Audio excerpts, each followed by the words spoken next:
খেতে আপনারা দেখছেন বেগুন ক্ষেতের বেড তৈরি করছে। তো আসলে এই বেডগুলা কেন তৈরি করে এবং তৈরি করলে বেগুন গাছের জন্য কতটা উপকার সেই সম্পর্কে আমি আজকের আপনাদেরকে এই ভিডিওর মাধ্যমে তুলে ধরবো। আশা করি ভিডিওটা না টেনে আপনারা শেষ পর্যন্ত দেখবেন। চাচা, আসসালামু আলাইকুম। তো আপনি দেখছি যে এই জায়গায় বেড তৈরি করছে। হ্যাঁ, আসলে বেগুন খেতে যে বেড তৈরি করলে বেগুন গাছের কি কি উপকার হবে? বেগুন গাছের গোড়াটা শক্ত হইলো, হুম, গোড়াটা শক্ত হইলো, গাছ নড়বে না, করবে না, একটু দেখান হাত দিয়ে। গাছ গাছ নড়বে না। হ্যাঁ, আপনি বসেন বসেন বসেন। হ্যাঁ, গাছ শক্ত থাকবে, গাছ নড়বে না আর কি। হুম, তাহলে ওই শক্ত হইলো আর পানি হলে পরে পানি বেরিয়ে চলে যাবে। একটা দেখি যে মালচিং করার জন্য মালচিং পদ্ধতিতে বেগুন চাষ করে, তো সেটা হলো বেড তৈরি করে। আর এই মালচিং ছাড়া যখন বেগুন চাষ করে, বেগুন চাষ করার পরে আপনি কতদিন পরে এই বেডটা তৈরি করা লাগে? কিছুদিন পরে আমি ধরেন এক মাস ধরে লাগাইছি।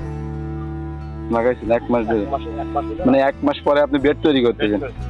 প্রিয় দর্শক, আসলে যেটা বেড়ে হচ্ছে আপনারা দেখেন, এই যে একটা বেড দেখেন, সুন্দর একটা বেড তৈরি করেছে। আসলে এই বেডগুলা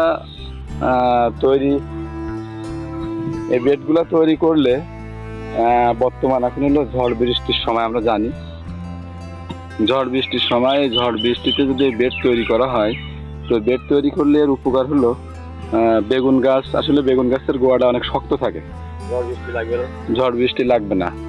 আর ঝড় বৃষ্টিতে যে পানিগুলো হবে, এই পানিগুলো তাড়াতাড়ি বেড়ে যেতে পারবে। আর আপনি হলো এই বেডের আর কি কি উপকার আছে? ঘাসও কম হবে, ঘাসও কম হবে। আর সার মাটির বিষয়টা?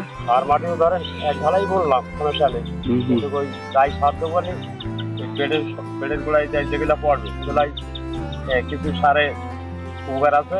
ওই দ্বীপ সার মারলে শক্ত হবে। জি জি। আর এইসব সার মারলে পরে দেখা যাবে শক্তি করলো, গাছের শক্তি দেয়। এর গোড়ায় কোনো খুঁটি মুটি পোতা লাগে বেগুন গাছে? দেওয়া যায়, দেওয়া যাবে, কিন্তু লাগলে দেবো, এখন তো দেবো না। এখন দেওয়া যাবে না, এখন বেড তৈরি করতে হবে। এই বেড কয় ফিট বাই কয় ফিট? 2 হাত। বেড 2 হাত 2 হাত। এই বেড কি আপনি এইভাবে চাপাই দেবেন, নাকি এমনি মনে করেন এইভাবে কি চাপ দিয়ে দেবেন, নাকি এমনি এই মাটি এঁটে যাবে? এখন এই যে মাটি এঁটে যাবে। আর এই বেডে আপনার হলো যখন সারগুলো প্রয়োগ করেন তখন সব ছিটাই দেবেন, নাকি বেডের গোড়ায় দেবেন? সব ভয় দিচ্ছে।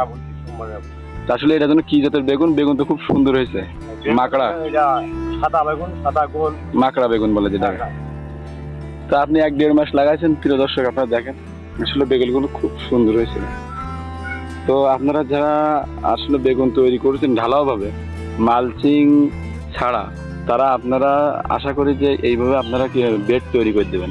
আর বেড তৈরি করলে কি হবে, বেগুন গাছগুলো শক্ত থাকবে এবং আরো সুন্দর হবে, পানি নিষ্কাশনের ব্যবস্থাটা খুব ভালো হবে। তো আশা করি আপনারা বুঝছেন। তো পরবর্তী ভিডিও পাওয়ার জন্য আমাদের সাথে থাকবেন।